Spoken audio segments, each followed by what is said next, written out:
Hello నమస్తే, welcome to journey of Sakhi states. ఈరోజు అయితే మనం చాలా ట్రెండింగ్లో ఉన్న చాకో చిప్ బటర్ కేక్ చేసుకుందాం. ఇదైతే ఎగ్ ఉంటుందండి, ఇందులో ఎగ్ ఉన్న రెసిపీయే. సో చాలా బాగా వస్తుంది. మీకు చాలా ప్రాసెస్ అంతా కరెక్ట్గా ఫాలో అయ్యారంటే మీకు అసలు ఇంకా చాలా టేస్టీగా ఉంటుందన్నమాట. వన్ పీస్తో అయితే ఖచ్చితంగా ఎవరు మానేయరు, నెక్స్ట్ పీస్ కోసం వెయిట్ చేస్తారు ఖచ్చితంగా. చాలా టేస్టీగా ఉంటుంది. ప్రాసెస్ చూసి మీరు ఫాలో అయిపోండి. చాలా ఈజీగా కడాయిలోనే చేసుకోవచ్చు. మనం చూపించిన ప్రాసెస్ని అలాగే ఫాలో అవ్వండి. ఇక్కడ ఎగ్ యోక్ని నేను సెపరేట్ చేసి ఆ వైట్ని ఒకదాన్నే బీట్ చేస్తున్నాను కదా, దాంతో మీకు చాలా డిఫరెన్స్ వస్తుంది. ఆ కేక్ స్పంజ్లో వచ్చే ఆ ఫ్లఫీనెస్, స్పంజ్ అంటే ఎగ్జాక్ట్ ఆ స్పంజ్ లాగే అట్లా చాలా బాగా వస్తుంది. మీరు ఆ వైట్ని మంచిగా బీట్ చేసి తర్వాత ఎగ్ యోక్ని యాడ్ చేశాను చూడండి. సో ఇదే ప్రాసెస్ కనుక మీరు ఫాలో అయ్యారంటే మీకు చాలా tasty and yummy butter choco chip cake అయితే మీకు రెడీ అయిపోతుంది ఇంట్లోనే. మనం బయట చూసి ఇది చాలా కష్టమేమో మనకు వస్తుందని అనుకుంటాం, బట్ స్టిల్ ఒకసారి నన్ను నమ్మి చేసి చూడండి. చాలా అంటే చాలా బాగుంటుంది. బట్ దీనికైతే బీటర్ అయితే అవసరం ఉంటుంది ఖచ్చితంగా. లేదంటే మీరు హ్యాండ్ విస్కర్తో కూడా చాలా పేషెన్స్గా బీట్ చేయాల్సి ఉంటుంది. హ్యాండ్ విస్క్తో కూడా చేసుకోవచ్చు, కానీ చాలా పేషెన్స్గా దాన్ని ఆ క్రీమీ టెక్స్చర్ వచ్చే వరకు ఆ వైట్స్ని బీట్ చేసుకోవాలన్నమాట. ఒకసారి ఎగ్ వైట్స్ బీట్ చేసి ఇలా ఫామ్ లాగా వచ్చేయాలి, అదొక నొరగలా ఫామ్ అయిపోవాలి. ఆ ఎగ్ వైట్స్ అన్నీ కూడా చూసారు కదా ఎలా వచ్చిందో. ఆ లిక్విడ్లా ఉన్నది ఆల్మోస్ట్ ట్రిపుల్ అయిపోయింది. ఇప్పుడు నెక్స్ట్ మనం దాంట్లో షుగర్ అనేది యాడ్ చేసుకోవాలి. షుగర్ పౌడర్ ఉంటుంది కదా, నేను క్వాంటిటీస్ అన్నీ మీకు స్క్రీన్ పైన ఇంకా డిస్క్రిప్షన్లో కూడా ఇస్తాను. సో షుగర్ పౌడర్ గ్రాడ్యువల్గా కొంచెం కొంచెంగా షుగర్ పౌడర్ యాడ్ చేసుకుంటూ బీట్ చేసుకుంటూ అలా చేసినప్పుడు అదే మనకి ఏదో విప్పింగ్ క్రీమ్ లాగా అయిపోతుంది అనమాట. స్టిఫ్ పీక్స్ వచ్చేస్తుంది. నెక్స్ట్ మళ్ళీ గ్రాడ్యువల్గా ఒక్కో యోక్ని ఎగ్ యోక్ ఎల్లోని ఒక్కొక్కటిగా యాడ్ చేసుకుంటూ బీట్ చేసుకుంటూ ఉండాలి. ఎవ్రీ టైం యాడ్ చేసినప్పుడు బీట్ చేసుకోవాలి.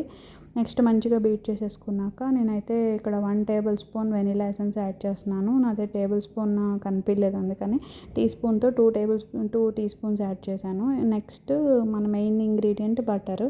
1/4 కప్పు బటర్ యాడ్ చేసుకున్నాను. రూమ్ టెంపరేచర్లో ఉన్న బటర్ యాడ్ చేసుకోవాలి. ఇక్కడ ఇదే ప్లేస్లో మీకు బటర్ లేకపోతే ఆయిల్ కూడా యాడ్ చేయొచ్చు. అన్సాల్టెడ్ బటర్ యూస్ చేశానండి నేను ఇక్కడ. సాల్టెడ్ అయితే మళ్ళీ మనకి పించ్ ఆఫ్ సాల్ట్ మనం ఏదైతే డ్రై ఇంగ్రీడియంట్స్లో యాడ్ చేస్తామో అది మీరు చేయకుండా ఇక్కడ సాల్టెడ్ బటర్ యూస్ చేసుకోండి, బాగానే ఉంటుంది. సో నెక్స్ట్ మనం జల్లించి పెట్టుకున్న డ్రై ఇంగ్రీడియంట్స్ అన్నీ బ్యాచ్ వైజ్ 3-4 బ్యాచెస్ లాగా యాడ్ చేసుకుని హ్యాండ్ విస్క్తోనే నెమ్మదిగా మిక్స్ చేసుకోవాలి. మనం ఏదైతే ఎయిర్ని అందులో ఇన్కార్పొరేట్ చేసామో వెట్ ఇంగ్రీడియంట్స్లో అది పోకుండా నెమ్మదిగా మిక్స్ చేసుకోవాలన్నమాట. అస్సలు విగరస్గా చాలా ఫాస్ట్గా అలా మిక్స్ చేయకూడదు. కట్ అండ్ ఫోల్డ్ మెథడ్లో జాగ్రత్తగా డ్రై ఇంగ్రీడియంట్స్ వేసుకుంటూ మిక్స్ చేసుకోండి. తర్వాత నేను choco chips 1/4 cup choco chips నేను ఆల్రెడీ మన మైదాలోనే నేను ఒకసారి దాన్ని డస్ట్ చేసేసుకున్నాను చాకో చిప్స్ని. నెక్స్ట్ అందులో బ్యాటర్లో వేసేసుకుని నెమ్మదిగా ఒకసారి మిక్స్ చేసేసుకుని ఆల్రెడీ గ్రీస్ చేసి పెట్టుకుని కేక్ టిన్లోకి మనం ఈ బ్యాటర్ని ట్రాన్స్ఫర్